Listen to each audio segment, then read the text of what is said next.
ஒரு எம்எல்ஏவாக மட்டுமே முதலமைச்சர் ஜெயலலிதா செயல்பட்டு வருவதாகவும் ஒட்டுமொத்த மாநிலத்தின் வளர்ச்சியில் அவர் கவனம் செலுத்தாத காரணத்தால் முதலமைச்சர் பதவியிலிருந்து விலக வேண்டும் என்றும் காங்கிரஸ் செய்தி தொடர்பாளர் குஷ்பு ட்விட்டரில் பதிவிட்டுள்ளார்.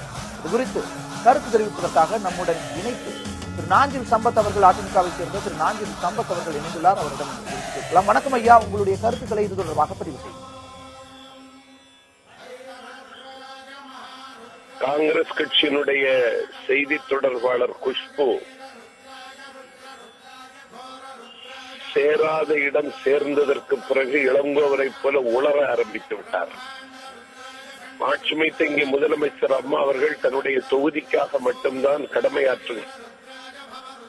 ஆகவே அவர் முதலமைச்சர் பதவியை விட்டு விலக வேண்டும் என்று குஷ்பு பேசி இருப்பதற்கு அவர் பகிரங்கமாக மன்னிப்பு கேட்க வேண்டும்.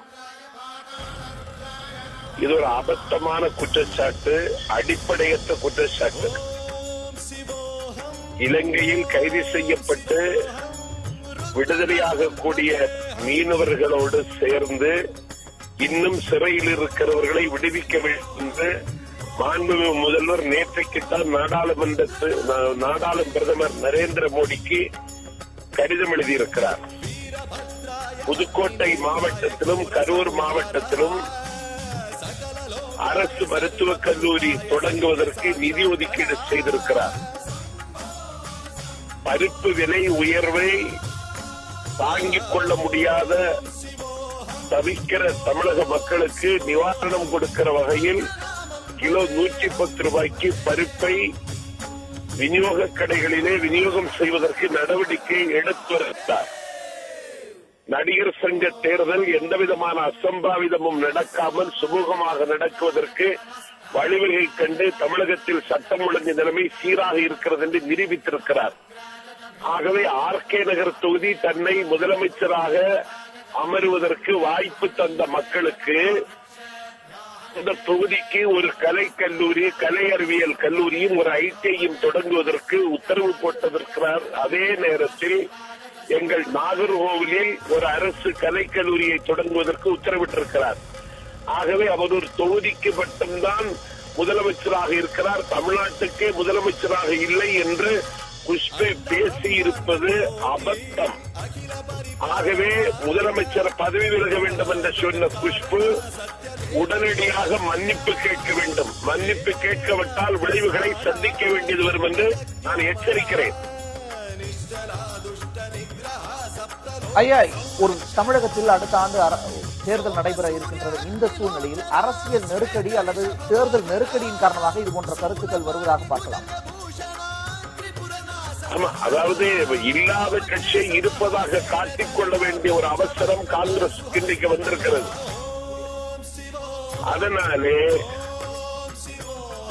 திமுகவால் நிராகரிக்கப்பட்ட குஷ்பு அடைக்கலம் தேடி காங்கிரஸில் சேர்ந்து கொண்டதற்கு பிறகு தன்னுடைய இருப்பை தக்க வைத்துக் கொள்வதற்கு ஒரு மலையின் மீது இவர் மோதுகிறார் என்பதை குஷ்பு ஞாபகப்படுத்திக் கொள்ள வேண்டும்.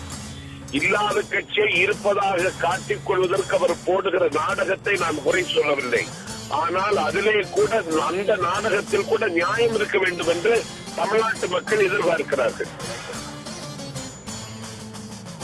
ஐயா, ஒரே ஒரு தொகுதிக்கு மட்டும்தான் முதல்வர் செல்வி ஜெயலலிதாவால் பயன் என்ற ஒரு கருத்தை நீங்கள் எப்படி பார்க்கிறீர்கள்? முதல்வராக அவரது செயல்பாடும் ஒரு எம்எல்ஏவான செயல்பாட்டையும் ஒப்பீட்டு அளவில் எப்படி பார்க்க முடிகின்றது? இது குறித்த குஷ்புவின் கருத்திற்கு உங்களுடைய கருத்து? ஒரு தொகுதிக்காக மட்டுமே முதலமைச்சர் இயங்குகிறார் என்று சொல்வதிலேயே பொருள் இல்லையே. ஆர்கே நகர் தொகுதியில் ஒரு கலை அறிவியல் கல்லூரிக்கு அனுமதி வழங்கிய அதே நாளில் நாகர்கோவில் கல்வியின் சிறந்த கன்னியாகுமரி மாவட்டத்தில் நாகர்கோவில் தொகுதிக்கு ஒரு கலைக்கல்லூரியை வழங்குகிறார். ஆர்கே நகர் தொகுதியில் ஒரு ஐடிஐ தொடங்க வேண்டும் என்று ஆணை பிறப்பிக்கிற முதலமைச்சர் கரூர் மாவட்டத்திலும் புதுக்கோட்டை மாவட்டத்திலும் அரசு மருத்துவக் கல்லூரி தொடங்குவதற்கு நிதி ஒதுக்கீடு செய்து உத்தரவு பிறப்பிக்கிறார்.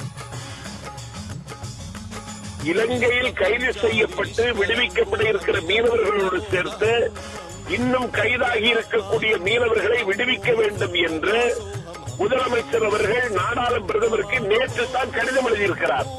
ஆகவே ஒரு தொகுதிக்கு மட்டும்தான் முதலமைச்சர் இயங்குகிறார் என்கிற குஷ்புவினுடைய பேச்சிலே வன்மம் வடிகிறதே தவிர அதுல ஏதாவது நியாயம் இருக்கிறதா? ஆகவே குஷ்புவினுடைய பேச்சு சுத்த அபத்தம். இளங்கோவன் உணர்வதை கூடவே குஷ்பு உணர்கிறார். முதலமைச்சர் பதவி விலக வேண்டும் என்று சொன்ன குஷ்பு 24 மணி நேரத்தில் மன்னிப்பு கேட்க வேண்டும் என்று நான் எச்சரிக்கை விடுக்கிறேன்.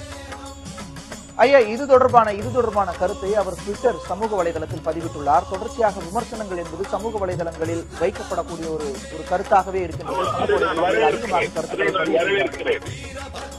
வரவேற்கிறேன். அதற்கு பதிலை என்னுடைய ட்விட்டர்ல நான் பதிவு செய்ய காத்திருக்கிறேன். ஐயா, உங்களுடைய தகவல்களுக்கு மிக்க நன்றி. உங்களுடைய கருத்துக்களுக்கும் மிக்க நன்றி.